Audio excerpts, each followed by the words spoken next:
주인에게 할 때 누구한테 하듯이 하라? 그리스도께 하듯이 하라. 주님에게 헌신하고 주님에게 순종하듯이 육신의 주인에게 그렇게 하려는 겁니다. 그 이유가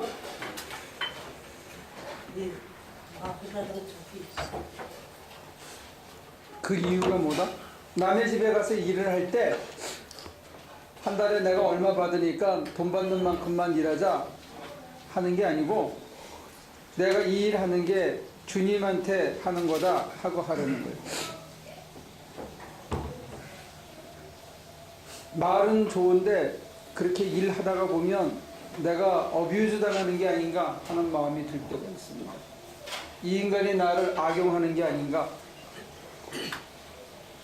현실적으로 우리가 그런 거를 당할 때, 그런 느낌이 올 때 어떻게 극복하느냐. 여러분들의 생각은 어떻습니까?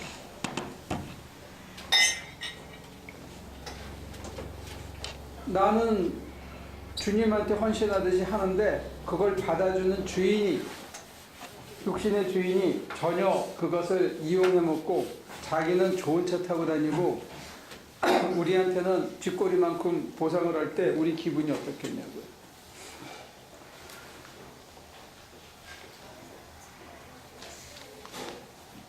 제가 뭘 잘못 물어봤나요?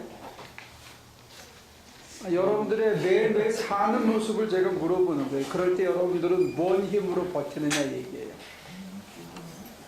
예? 더러워서 못 해먹겠는데 그걸 억지로 참는 이유가 뭐냐 이거죠.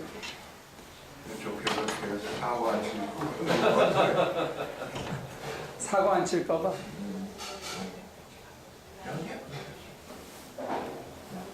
사고 치면 한 방에 다 몇 년씩 한거 물어줘야 되고 이러니까 그냥 승질 죽이고 참는다. 그것도 한 방법일 수 있을까요? 그 다음에 이거 때려치고 나가면 또 잡혀보려면 이게 따라다녀가지고 영 잡혔는데 힘드니까 안 할 수도 있고, 목구멍이 포도청이니까 더러워도 그냥 에이 참자 내가. 그래. 우리 군대 가면 그런 얘기 하거든요. 일찍 오지. 엄마 저 그만 먹고 마. 억울하면.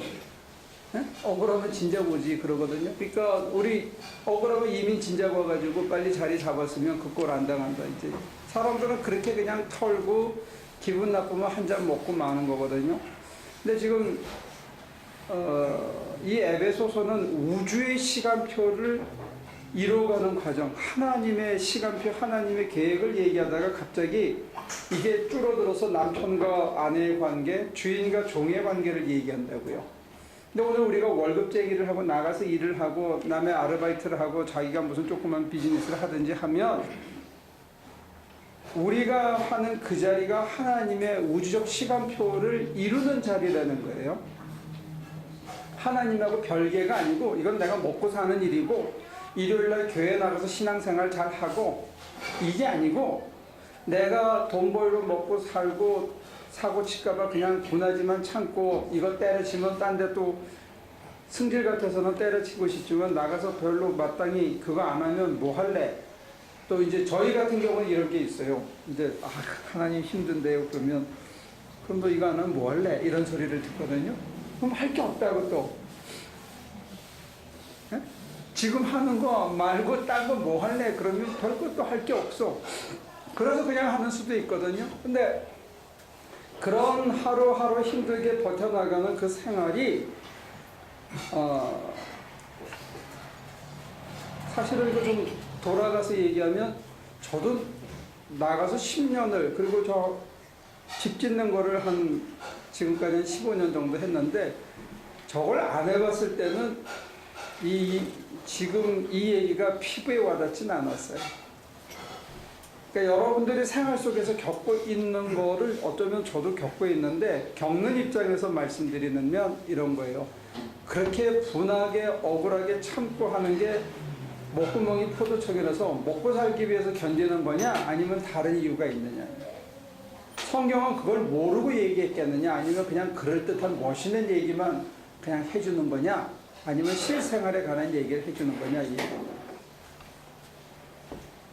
어떻게 생각해요? 우리는 성경 굉장히 멋있는 어떤 이상적인 얘기를 해주는 거라고 생각을 하잖아요. 그죠? 근데 오늘 이 본문은 현실을 얘기하면서 멋있는 얘기를 하는데 결론이 우리가 생각하는 거하고 많이 달라. 그래서 이게 좀 헷갈리는 거예요. 그러면 만약에 성경대로 따라간다 그러면 어떻게 할 수 있고 어떻게 해야 되냐.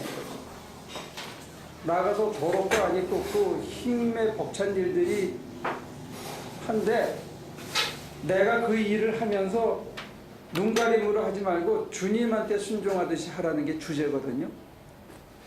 승질 참지 말고 어떤 주인이든지. 네. 설령 악한 주인이라 할지라도 그게 될까요? 우리 제임스만 안 될 것 같아요. 가서 따져야지. 확실하게. 일단 따질 거 따지고 확실하게. 제가 돈 받고 남의 직장에서 일할 때는 무조건 그 사람이 원하는 일을 다 하게 되더라고요. 그랬어요? 안 따지고? 뭐 그렇게 나쁜 것도 없었지만 네. 그랬어요? 왜 그랬을까? 그러니까 돈을 그 사람한테 받아서 내가 하는 입장이니까 그 사람이 될 수 있으면 원하는 거를 해주기를 저도 원한 거죠. 그것도 한 방법이겠다, 그죠? 묻지마, 무조건 시키는 대로 그냥 그 사람이 원하는 대로 나는 월 돈 받는 한은 해준다. 돈 받는 만큼 해준다. 그러면 편할 수 있다 이거죠. 근데 그 사람이 뭐 나쁘게 했으면 저도 뭐 힘든 게 있었을 텐데 또 그렇게 그렇지 않았던 사람이라. 다행이네. 근데 어떤 때는 일하다 보면 그냥 맨정신이나 맨승질 가지고는 참기 힘든 경우도 있다 이거죠. 근데 그럴 때도 주님한테 하듯이 하라는 거예요. 왜? 왜 그럴까요?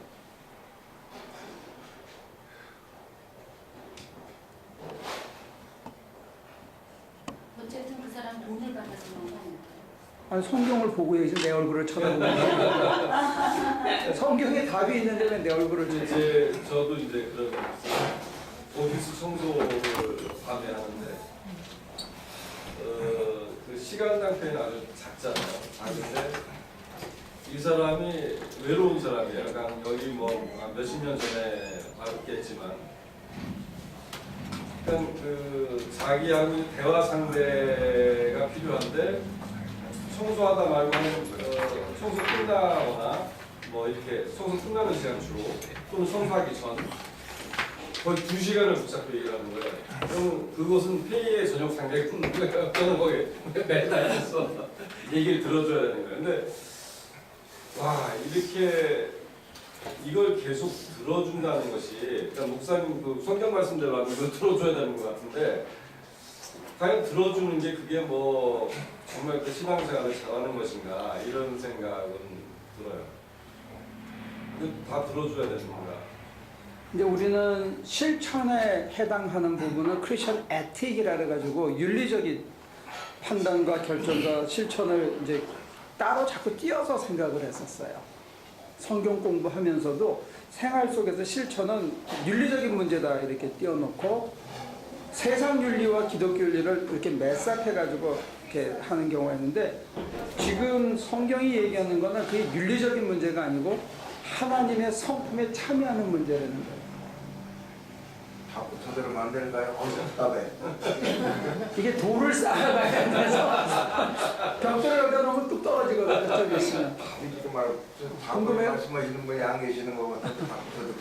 근데 안 답은 좋아- 여기 성경책에 있어요. 안 좋았던 주인하고 일했던 관계는 제가 일을 그만두게 되더라고요. 그렇죠. 근데 그것도 성경에 나와 있는 답이나 그 원리대로 안 살았기 때문에 그만둔 거야. 괜히 내 혼자 속 끓이다가. 그러니까 나 혼자 속을 끓이거나 어뷰즈 당하는데도 참아 내가 그래도 전도사인데 그래도 내가 그러면 안 되지 이래서 하거나 아니면 이걸 한 대 펴 그냥 끝장내 그러면 안 되지 그래서 참는 거나 다 성경의 원리하고는 안 맞다. 그러니까 이거는 윤리적인 결정을 얘기하는 게 아니고 그 뒤에 규절이 나와 있는데 8절에 나와 있어요. 8절을 누가 한번 읽어보실래요? 혹시 저기 저 하나님이 갚아주신다 죄를 원수 뭐 이런 거 그건 아니 그거는 아, 그거는 승질나죠. 보이지 않는 하나님이 나중에 언제 갚아줄지도 모르는데 그걸 이제 종교는 인민의 아편이라고 얘기하는 게. 8절에 지금 그 말씀을 예. 아니요. 보세요. 갚아주신다는 거하고 주신다는 상급하고는 다른 거죠. 복수를 해주신다. 뭐 예를 들어서 꼭 복수라는 말은 않겠지만 어느 정도는 그것도 복수고 하나님의 징계고 한데 지금 그 얘기를 하는 게 아니고 우리가 놓친 부분을 얘기하는 게 전체적인 맥락에서 에베소서 전체 맥락에서는 우리가 하나님을 본받아야 된다고 얘기했잖아요. 5장에서. 하나님을 본받아야 되고 하나님의 품성을 우리가 갖추어야 된다는 얘기를 했거든요. 그러니까 나가서 분하고 억울하고 여기서 종이라는 건 월급이 없어요. 먹고 자는 것만 해결해 주는 거야. 내가 소유기 때문에 주인의 소유물이기 때문에 나는 휴가도 없고 내가 애를 낳으면 그 애도 주인의 소유예요. 내게 아니고 아무 때나 팔 수 있어 주인이. 그런 시대에 주인을 예수를 믿은 종이 주인을 어떻게 대하느냐 했을 때 주님에게 대하듯이 하라는 거예요. 그 이유가 뭐냐? 이게 우리의 잣대나 우리의 윤리적인 가치로 보면 참 어려워요. 근데 어느 날 그 어떤 변호사가 얘기하는 걸 내가 얼핏 들었는데 노예제도가 오늘날도 존속한다는 거예요. 노예제도와 자본주의 사회의 그 폐이 정책의 가장 마지노선이 뭐냐면 최저임금제래요. 최저임금을 안 주면 그게 노예제도라는 거예요. 그 변호사는 한 가지를 빠뜨렸는데 뭐냐면 노예에게는 자녀에 대한 소유권이 없어요. 부모로서의 권한이 없어. 그리고 그 자녀는 무조건 종의 주인에. 그러니까 이게 대를 물러서 하는 거예요. 근데 오늘날 예를 들어서 저는 최저임금을 받고 일한다 하더라도 우리 아이는 최저임금을 안 받을 수 있는 기회가 보장되어 있는 게 자본주의 경제이거든요. 그런 면에서 좀 차이가 있지만 아무튼 최저임금도 안 주는 거는 종으로 부리는 거나 마찬가지예요. 돈으로 옛날에 그런 불법적인 종제도를 없앤 거지 형태만 살짝 없어진 거지 지금도 돈으로 사람을 지배하고 관리하고 주인이 마음대로 노코만도 하는 거는 결국 그 잔재가 남아 있는 거예요. 근데 여기서의 대답은 뭐냐면 그가 종이든지 자유인이든지 저마다 주께로부터 상급을 받게 될 것을 여러분은 알아두십시오. 우리는 나가서 일하면 월급을 받잖아요. 주급을 받거나. 그게 다라고 생각하는데 지금 에베소서 얘기대로 한다면 주급 말고 우리 주님한테 뭘 받는다는 거예요. 2주 일하고 나서. 받아본 적 있습니까?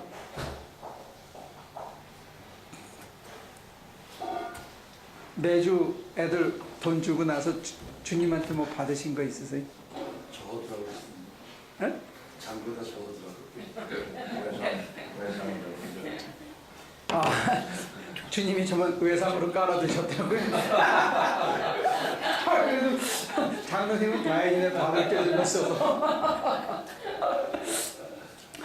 우리 주님께서 다 깔아놓은. 아니 주인한테 받아서 집주인들한테 돈 받아서 애들한테 돈 주고 남으면 남는 게 좀 있든지 아니면 따로 우리 예수님한테 뭐 받으신 게 있나? 네, 저는 만나보지 못했으니까 그래요? 하나님 있어요. 그러면 지금 필요하신 거는 예수님을 느끼는 감각을 회복하는 거. 저 같은 경우는 음감이 없거든요. 음감이 있잖아요. 그러니까 음을 듣는 거죠. 그죠? 저는 음을 못 듣는 거예요. 그 음감을 키우면 들리죠. 그런 것처럼 그분의 그 여기 계신 느낌을 키우면 계실 수 있고 또 그분한테 내가 뭔가 받은 게 생각이 나야 돼요. 근데 그분이 주는 상급 중에 어떤 게 있냐면 인내. 인내 같은 것도 상급 중에 하나예요. 옛날에는 억지로 참았어요. 그냥 막 하면서 이 손톱을 긁으면서 참든지 그냥 깡소주를 한 2병은 마신 다음에 그 다음에 좀 얼떨떨해진 다음에 에이 털자 그렇게 했었어야 되는 게 누가 뭐라 그러면 속으로 눈을 감고 에이 지랄을 하세요. 그리고 털어버릴 수 있는 거는 인내라는 상급을 받아서요. 자, 그럼 제가 다시 설명을 할게요. 똑같이 열받는 일이 벌어졌는데 한 사람은 한 5분 안에 에이 그래 지랄을 해라 털어 5분 걸렸어. 한 사람은 술이 떡이 되도록 마시고 골아 떨어졌어. 그 다음날 속이 상해가지고 아침에 또 해장술을 한잔하고 분해. 그래가지고 망치를 휙 던졌는데 하필이면 유리창을 깨가지고 그것도까지 물어줘야 돼. 그럼 그 사람은 한 2, 3일 걸려.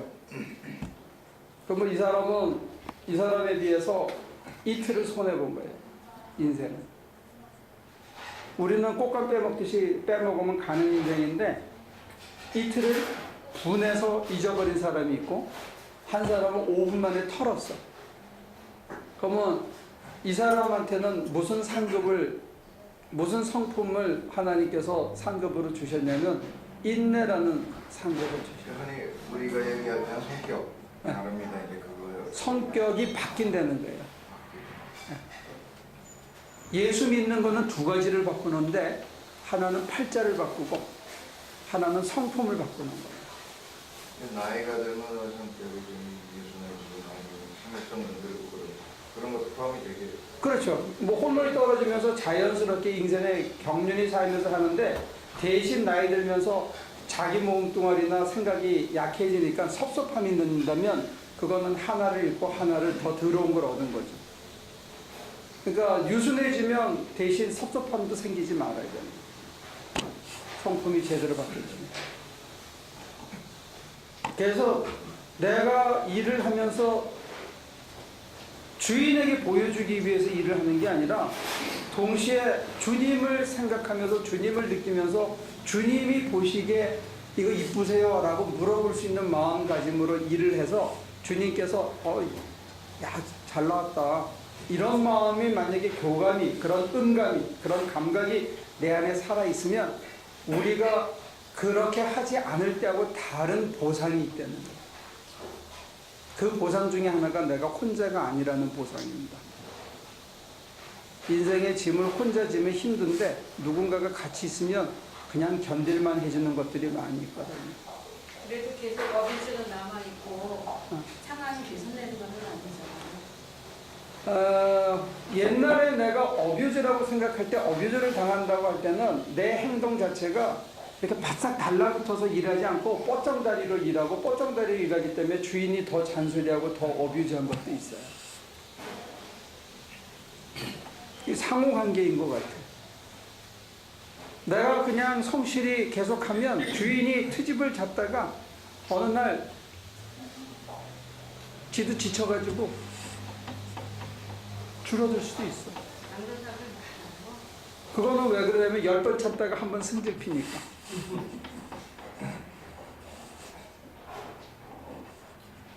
여기서 어뷰즈를 당하더라도 죽게 되었더라 털어라. 그런데 지금 그 다음에 보면은 너네도 주인들 입장에서 종들한테 어뷰즈하지 말라. 그랬더니 네. 그러면 그 예수 어뷰즈하는 믿는- 자체가 예수 믿는 사람에게 대한 요구예요. 믿지 않은 사람에게까지 강요한 건 아니에요. 우리는 지금 믿는 사람이라고 전제를 하면은 그 얘기 자체가 어뷰즈하지 말라는 거거든요. 하는 게 좋다는 건 아니거든요. 예, 그게 근본적으로 하지 않는 게 좋은 거죠. 인격체로 대해야죠. 근데 믿지 않는 사람이 어뷰즈하는 것 가지고 무슨 법을 걸거나 뭐 싸우거나 하기보다는 그냥 자기가 할 수 있는 범위 내에서 주님에게 하듯이 하라는 거예요.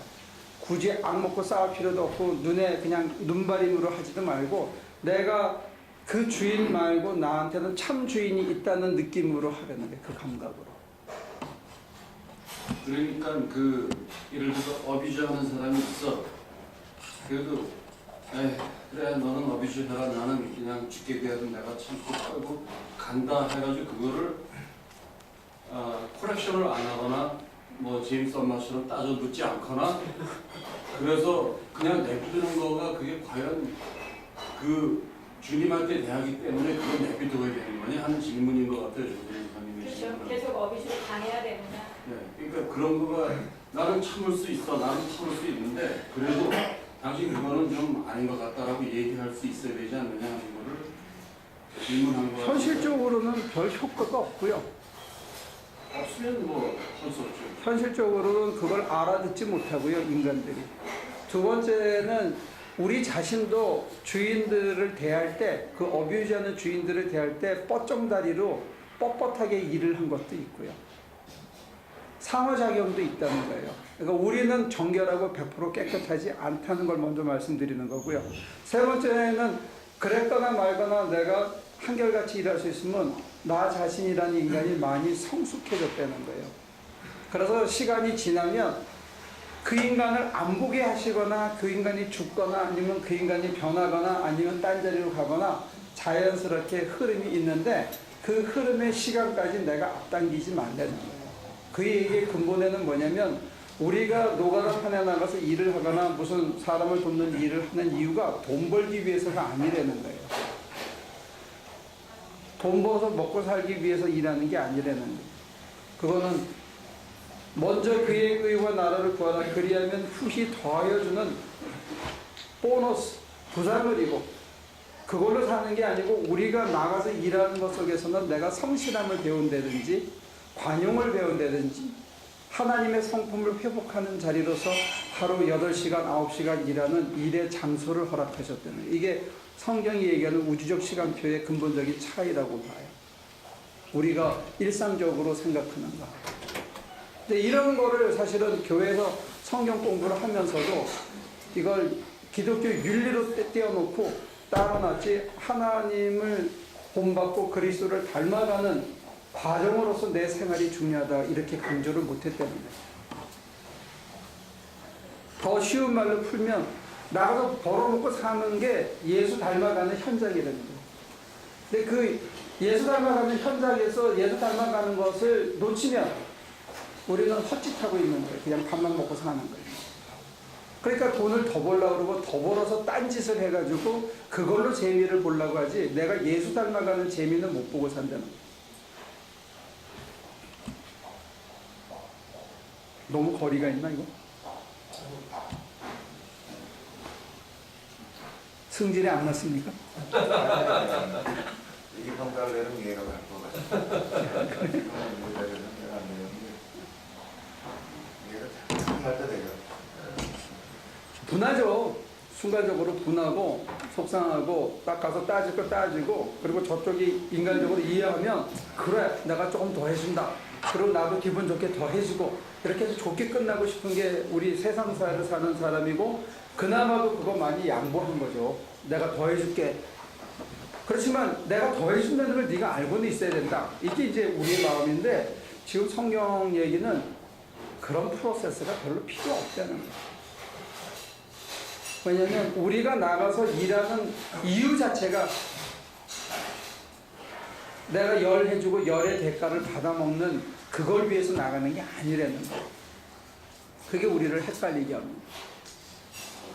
그러니까 나가서 일하는 것 자체가 일하는 자리가 그리고 집에서 자기 와이프하고 애들하고 부딪힐 수 있잖아요.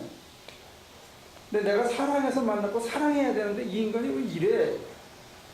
사랑이 식었네. 이런 관계로 우리는 생각하기 쉬운데 부부관계도 여자를 주님이 자기 몸을 사랑하신 것 같이 교회를 그래서 자기 몸을 내준 것 같이 그거 연습하는 대상이 되는 거예요. 이게 부부관계에 대한 이해도 우리가 생각하는 사랑해서 뭐 만나서 사는 그런 관계가 아니에요.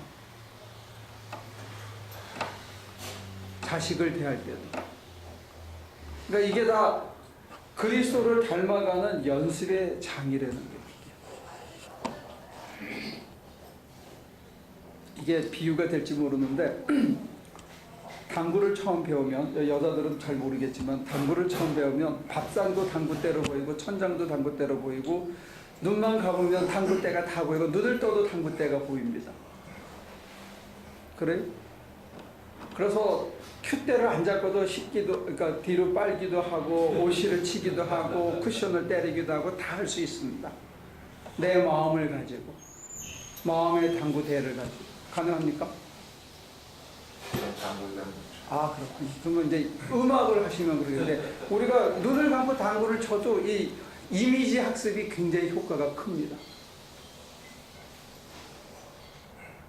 그러면 언제 어디서나 나는 당구를 연습할 수 있는,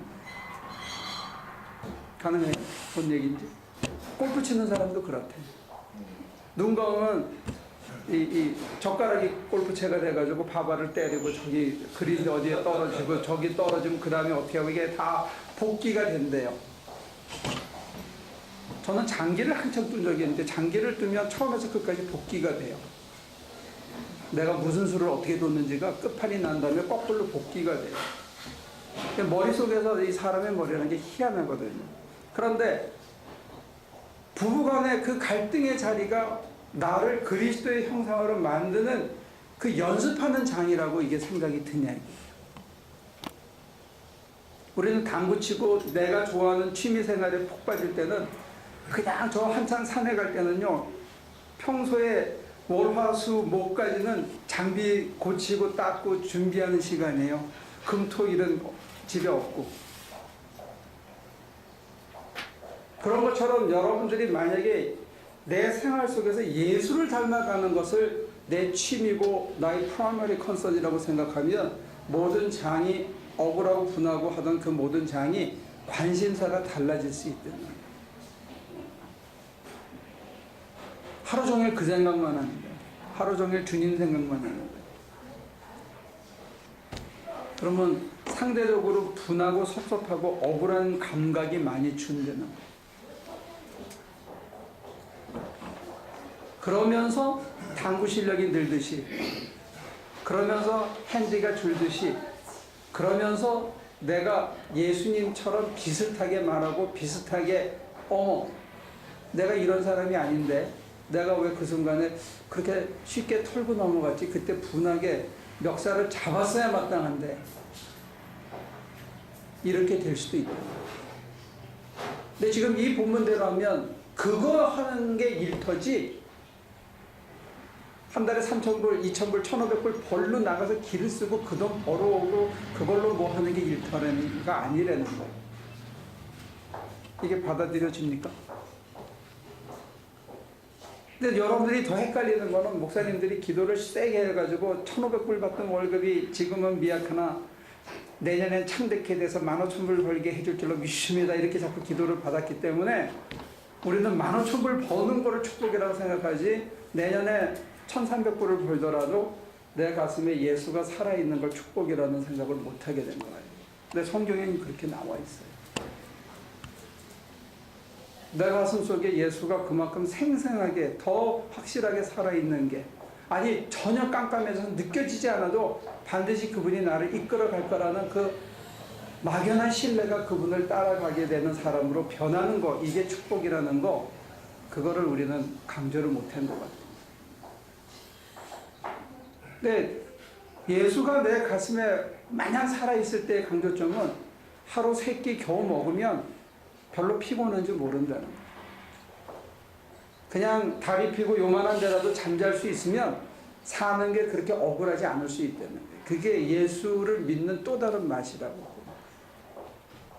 예수 닮아가는 자에게 주는 또 다른 축복은 그런 거예요. 그냥 다리 펴고 자고 삼시세끼 먹고 기지개 켰는데 뼈마디 이상 없고 아유 그래 오늘도 해가 떴네 나가자 할 수 있으면 내 마음이 그냥 쫄리지 않고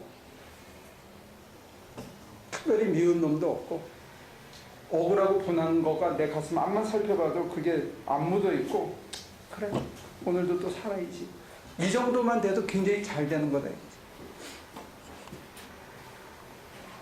여러분들이 상상하고 기대하는 그 기쁜 소식을 제가 너무 이 그레이드 다운을 시켰나?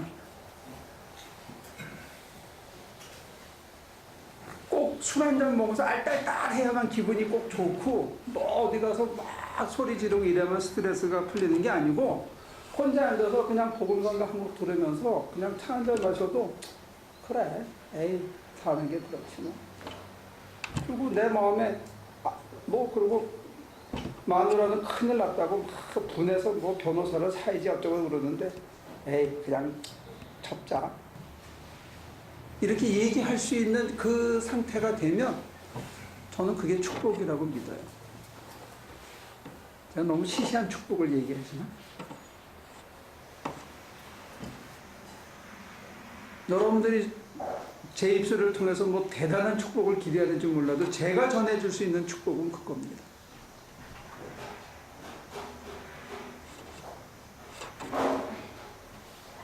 질문 있으면 하시죠. 거기까지 좀 멈추고.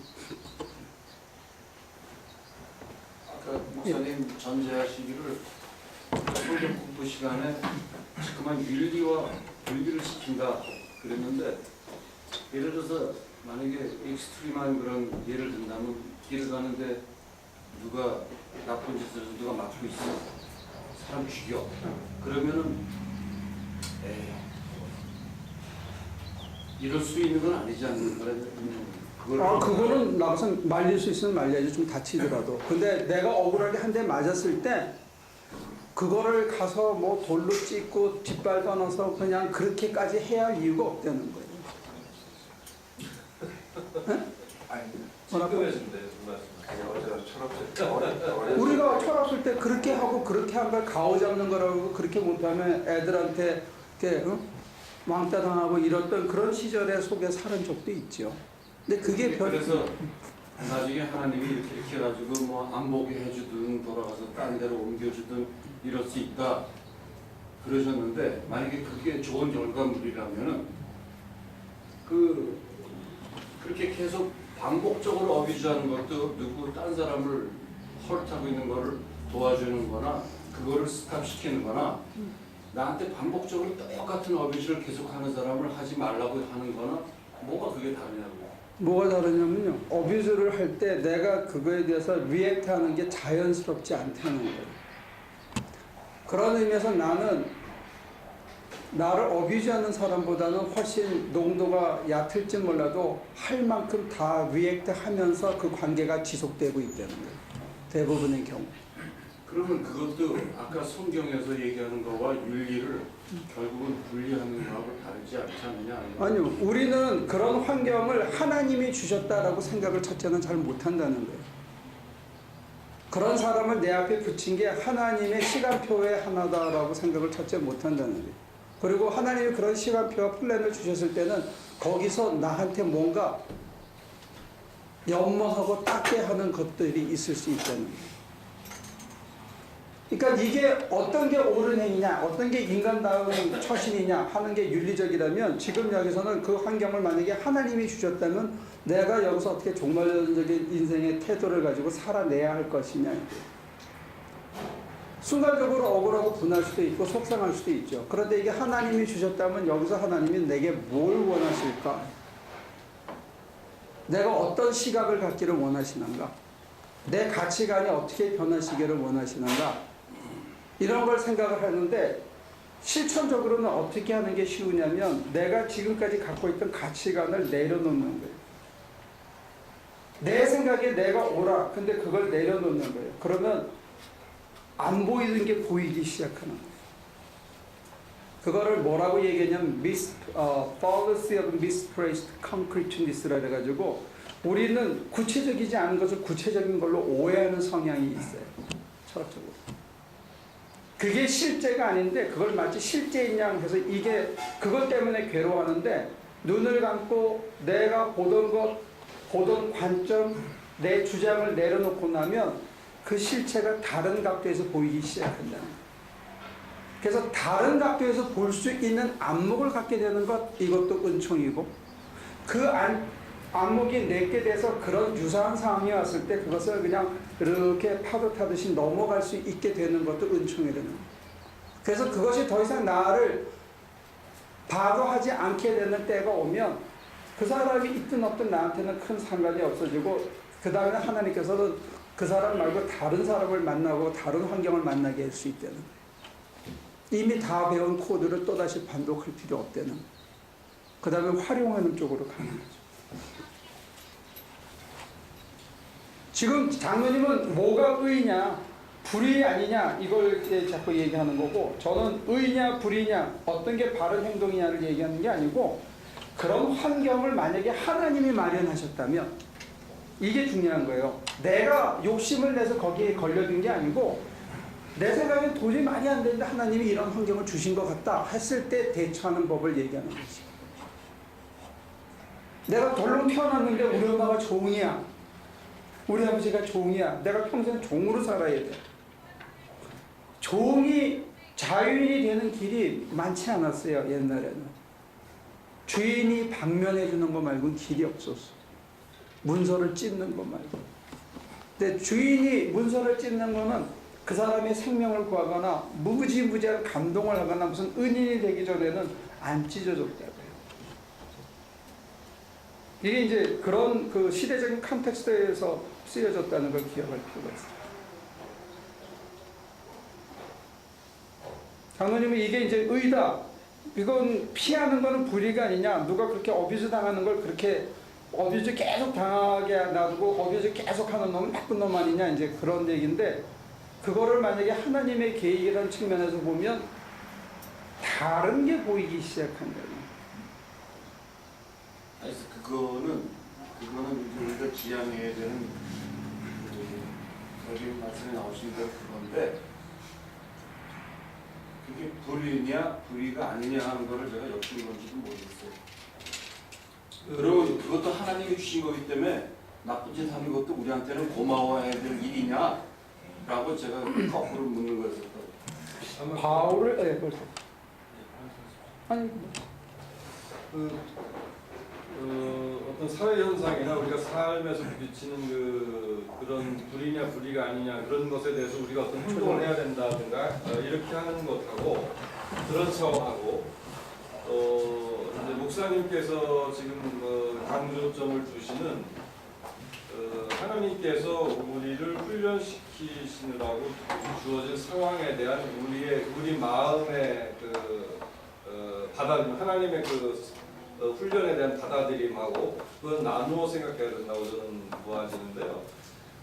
만약에 우리가 진정으로 하나님의 마음이 됐다면, 예수님의 마음이 됐다면 그 이후에 나오는 행동은 좀 자유로울 수 있다고 생각해요. 상황에서 내 입장에서 생각하는 것이 아니고 전체 입장에서 올바른 행위를 무리 없이 할 수 있는 그 지혜가 또 생긴다고 생각하고, 그런 때는 과감하게 또 어떤 때는 또 무리에 대해서 커렉션하기 위해서 들어갈 수도 있는 것이 아닌가 이런 생각입니다. 그 커렉션에서 들어갈 수 있는 사람은 굉장히 성숙한 사람이 들어갈 수 있는 거고요. 예. 그게 되지 않은 사람들이 찝쩍거리고 그걸 해방시키려고 난리를 치니까 제도는 깨트리고 자기는 실패하는 결과물이 나올 수도 많이 있죠. 그러니까 이게 객관적으로 불의냐 아니냐, 불의죠. 근데 내가 불의한 인간으로 다른 사람을 의롭게 만드는 도구로 인생을 살다 가면 한심한 거죠. 쪽팔리는 거죠. 저도 이제 그 조직, 회사 같은 어떤 그런 조직 생활을 굉장히 좀 그 조직이 이렇게 좀 약간 뭐랄까요,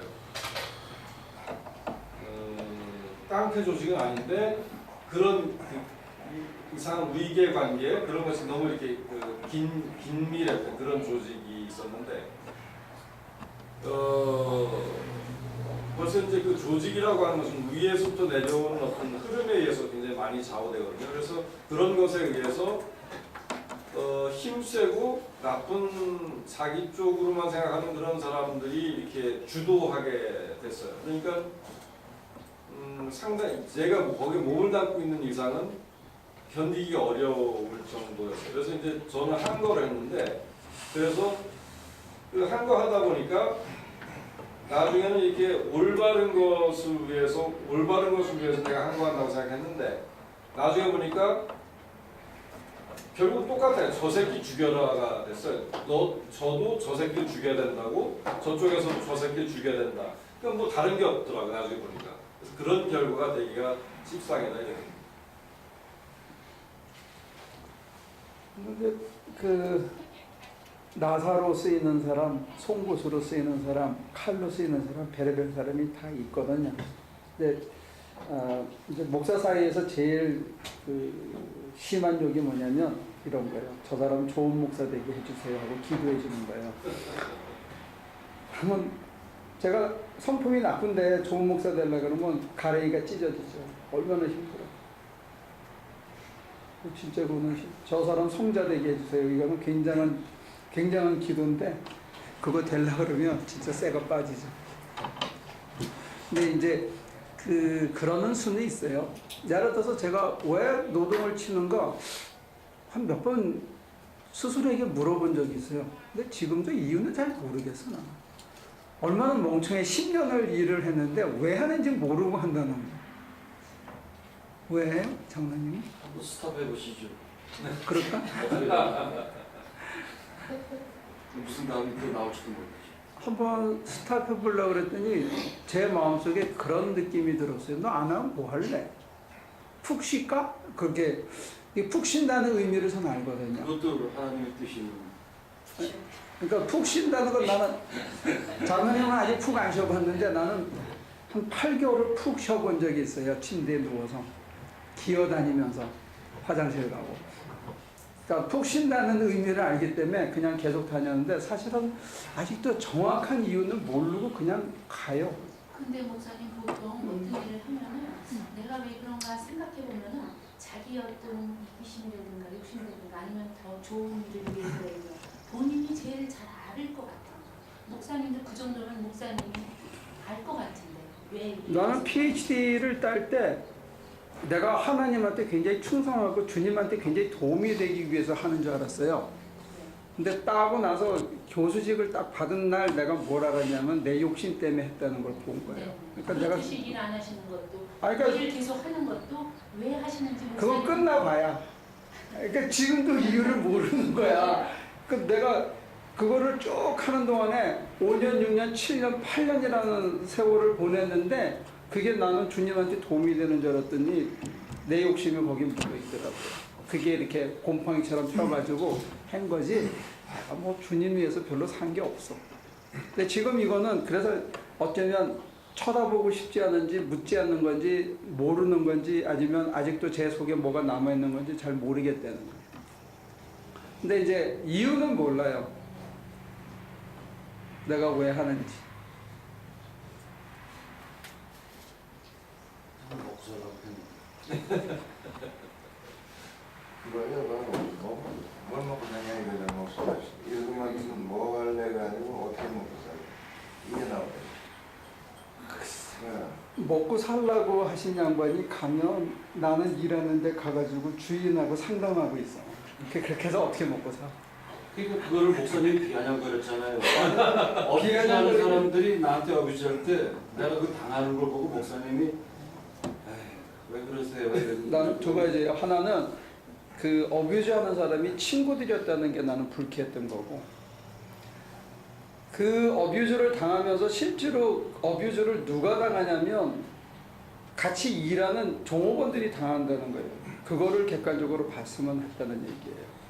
두 번째는 뭐냐면 나는 상담하는 거는 제대로 하고 있다고 생각한 거지 비아냥된 적은 한 번도 없어요.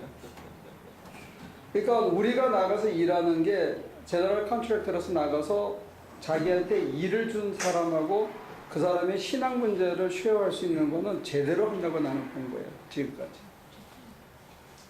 그러니까 우리가 나가서 일하는 목적이 나는 다르다고 본 거예요.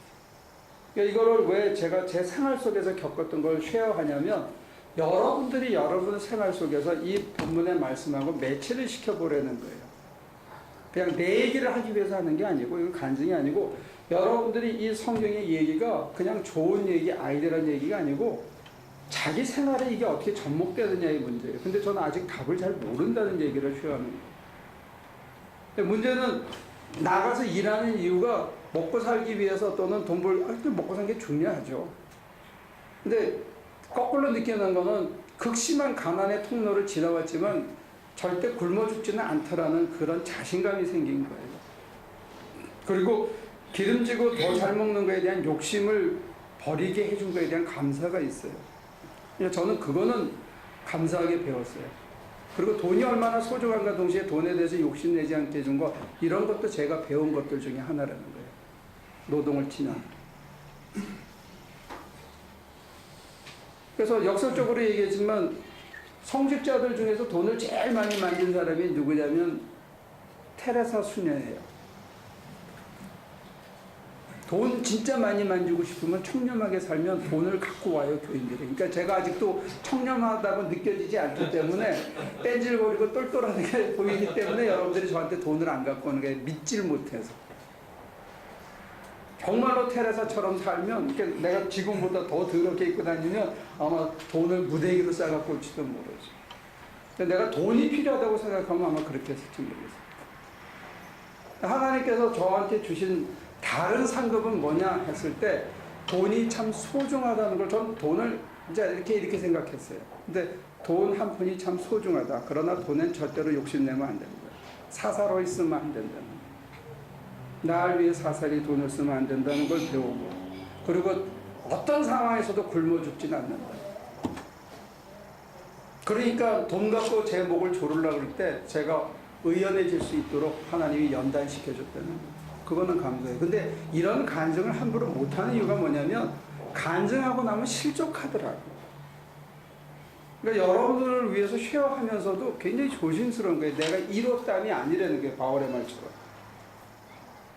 거기를 향해서 가고 있는 노정인데 지금 하나님이 주시는 상급이 뭐냐 했을 때 우리가 생각할 때는 2,000불 받던 사람이 1,500불 받던 사람이 2,000불 받고 2,000불 받던 사람이 3,000불 받는 걸 축복이라고 생각하고 하나님의 상급이라고 생각하기 쉬운데 오늘날에 그게 아니고 내가 1,000불이 있거나 2,000불이 있거나 3,000불이 있거나 한 달에 10,000불을 벌거나 간에 나는 한 달에 1,000불만 갖고 살게 된다는 거예요. 그리고 나머지는 남을 위해서 쓸 수 있는 돈이 소중하기 때문에, 왜 내가 가난의 어두운 통로를 지났기 때문에 가난하게 지내는 후배 목사들이나 어려운 교회에 대한 형편을 알기 때문에 그 사람들을 돕지 않고는 못 견디게 되는 거예요. 근데 그런 것도 저한테는 제가 봤을 때는 제가 얻은 상급이라고 보는 거죠. 그거를 자본주의 사회가 잣대로 쓰는 돈으로만 계산을 하면 우리의 계산은 안 맞을 때가 많이 있다는 거예요. 그러면 여러분들과 제가 무슨 상급을 얻어야 되겠냐고 하는 거예요. 그러니까 내가 나가서 일을 하면서 기술 있는 것뿐만이 아니고 가능하면 할 수 있는 대로 정직하게 일을 해주려고 하는 거. 그게 몸에 밴다면, 그러고도 망하지 않으면 좋은 거라고 보는 거죠. 그리고 돈 번 사람들이 또는 성공한 사람들이 실수하는 게 뭐냐면 이 정도는 하는 게 있어요. 이 정도는. 근데 그게 쌓이면 넘어져요. 진짜 조심하셔야 돼요. 이 정도는 괜찮겠지. 거기서 많이 넘어져. 그래요. 이해가 되셨나요? 그리고 아직도 분해? 분하면 많이 비워야 돼. 근데 사람들이 하루아침에 내공이 쌓였다고 인정해주지 않는 것 같아요. 동일한 길을 적어도 20시간, 아니 20년, 30년 걸어가야 그게 겨우 사람들에게 무슨 영향을 줄 수 있지 않나 그런 생각이죠. 그래서 전문가가 되려면 그 3만 시간을 투자해야 된다. 한 분야의 전문가. 그러면 3만 시간이면 보통 10년에 10년. 그러면 전문가가 되는데 사람의 리스펙트를 얻거나 사람들이 본받아지고 싶으려면 그거에 또 2~3배의 시간을 한결같이 살아내야 된다. 근데 그 살아내는 과정에서 제가 보면 사람들이 끊임없이 넘어지는 것 같아요. 자, 다음 줄 넘어갈까요? 9절. 주인들이 여러분, 종들에게 이와 같이 대하고 위협을 그만두십시오.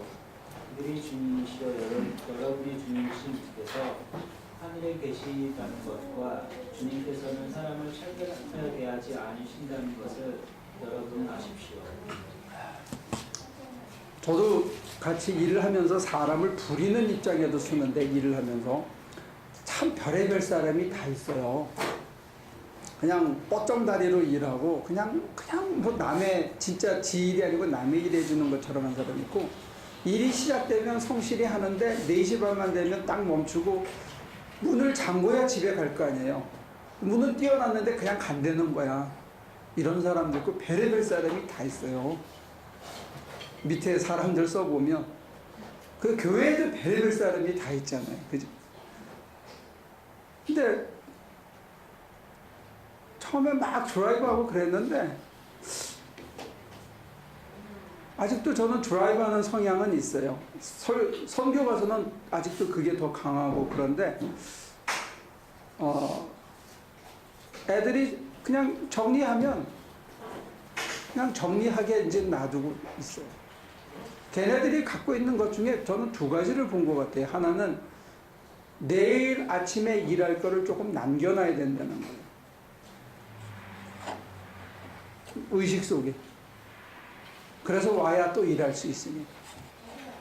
다 우리는 쫙 마무리하고 내일은 또 다른 현장에서 새롭게 하기를 바랬는데, 그게 주인의 마음이라면, 종업원들의 마음은 그게 아니고 조금 남겨놓고 이건 내일 와서 쫙 해가지고 낮에 정리 다 해서 그 다음에 이제 청소 쫙 하고 그렇게 하기를 바라는 게 있는 것 같아요. 그러니까 내가 그 사람들의 마음을 잘 몰랐던 것 같아요.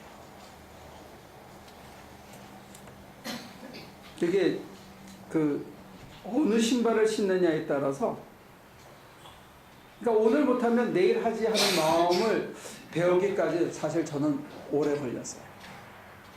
그냥 이거는 오늘 끝내야 된다는 생각이 굉장히 강했었어요.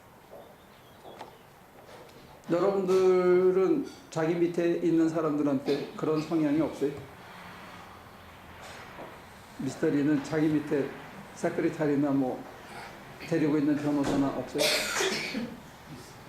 있어요? 그럼 어때요? 저는 사실은 이렇게 푸시하는 성격이 아니라 제 생각에는 괴롭히지 않는 것 같은데, 또 한 가지는 관심이 너무 없었던 거예요. 그러니까 사무실을 이루는 부속품이라고 생각을 운영중에 했던 것 같고, 그 사람들을 6시면 다 집에 가게 해주고요.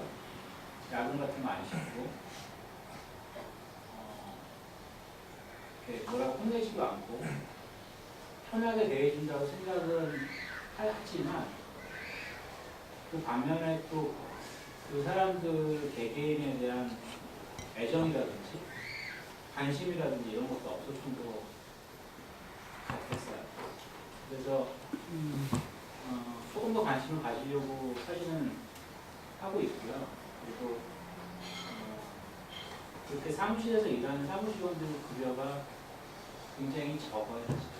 그래서 급여도 조금 올려주고, 그리고 친구들이 실제로는 그 영주권이라든지 이런 것들이 필요할 것 같아서 필요하면 해주겠다라고 지난달에 이제 이야기를 해서 하고 있고요.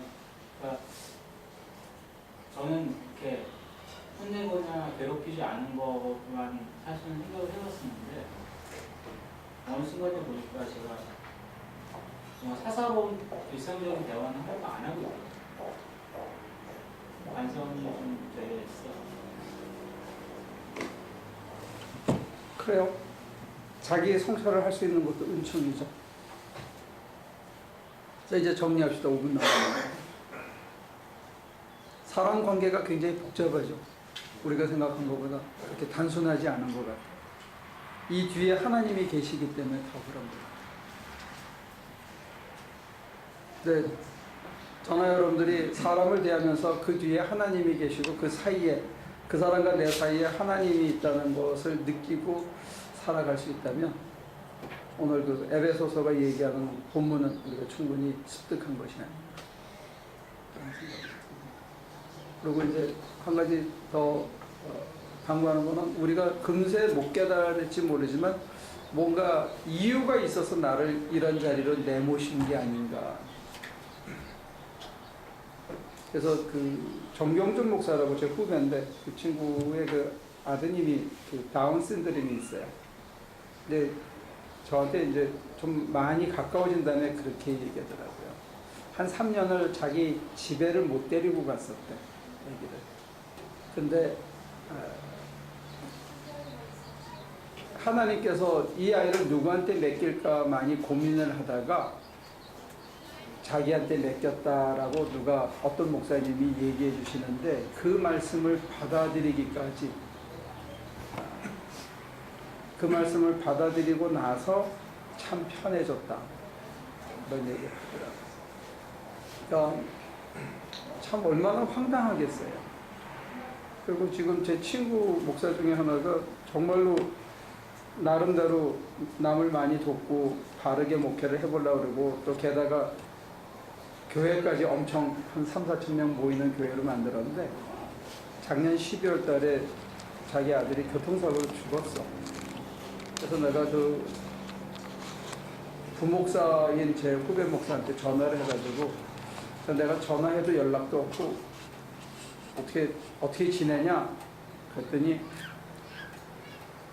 그냥 멍하게 지내셔요.